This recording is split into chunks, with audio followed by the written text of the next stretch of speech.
आग में जरूरत नहीं है कि बहुत आग हो, तो छोटी सी अग्नि भी संसार को भस्म करने का सामर्थ्य रखती है। उसी प्रकार साधारण सा स्वाध्याय भी आपको विवेक से युक्त कर सकता है।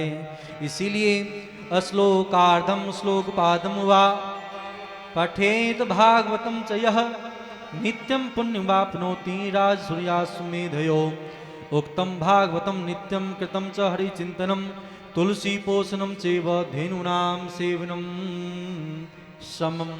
तो भागवत जी से बढ़कर के कोई सेवा नहीं, भागवत जी से बढ़कर के कोई धर्म नहीं, भागवत जी से बढ़कर के कोई यज्ञ नहीं, भागवत जी से बढ़कर के कोई तप नहीं, और भागवत जी से बढ़कर के कोई दान नहीं। इसलिए जीवन में भागवत जी को पकड़े रहो। जिस घर में मनोरंजन के इतने साधन को लगा रखा है, उस घर में भागवत जी को भी रखें। लेकिन जो जीव इस धरातल पर जन्म लेकर भागवत कथा नहीं सुनता है, उनको बड़ी खरी खोटी गाली दे रहे हैं। आ जन्म मात्रमपि येन सठेन किंचिम चित्तम विधाय सुख शास्त्र कथा न पीता चांडाल वच खर वदत तेन नीतम मिथ्या स्वजन्म जननी जनि दुख भाजा।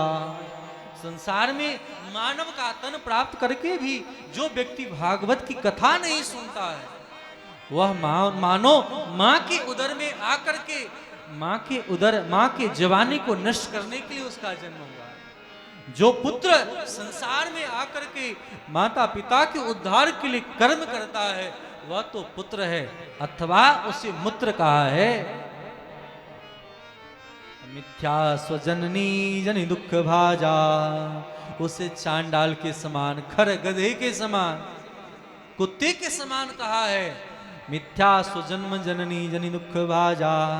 इसीलिए भागवत जी कथा श्रवण करने के बाद निश्चित करके हम सबों का कल्याण हो जाता है। यत् फलम नास्ति तपसा न योगेन समाधिनाम अनायासेन तत्सर्वं सप्ताह श्रवणे लभेत। संसार में अगर अनेक प्रकार की कामनाएं हैं, अगर जीवन में आपकी कामनाएं पूर्ण नहीं हुई है, अगर आपने कथा सुन लिया, इस कथा श्रवण करने मात्र से आपके जन्म जन्मांतर के कल्प कल्पांतरों की इच्छाएं पूरी हो जाएगी।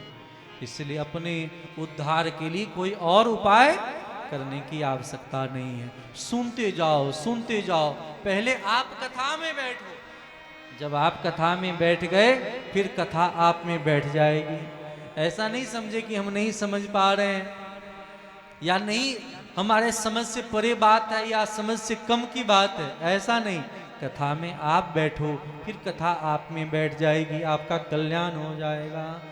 बोलिए श्रीमद् भागवत महापुराण की जय हो। इस प्रकार श्री शौनक जी महाराज कह रहे हैं सूत जी महाराज से, किस प्रकार महाराज इसी कथा को जब खूब श्रवण कर रहे हैं, जब नारद जी महाराज और अनेक ऋषि मुनि महात्मा बैठे, फिर क्या हुआ। श्री सूत जी महाराज कह रहे हैं कि जब नारद जी ने इस प्रकार कथा को सुना, महिमा को सुना, तो आश्चर्य हुआ। क्या आश्चर्य हुआ? तो आश्चर्य में कह समभुत दानी तदुच्यते सुनु शौनक त्वं भक्ति सुतौ तो तरनो गृहीत्वा प्रेमैक रूपा सहसा विरासित श्री कृष्ण गोविंद हरे मुरारे नाथेति नामान मुहुर बदंती।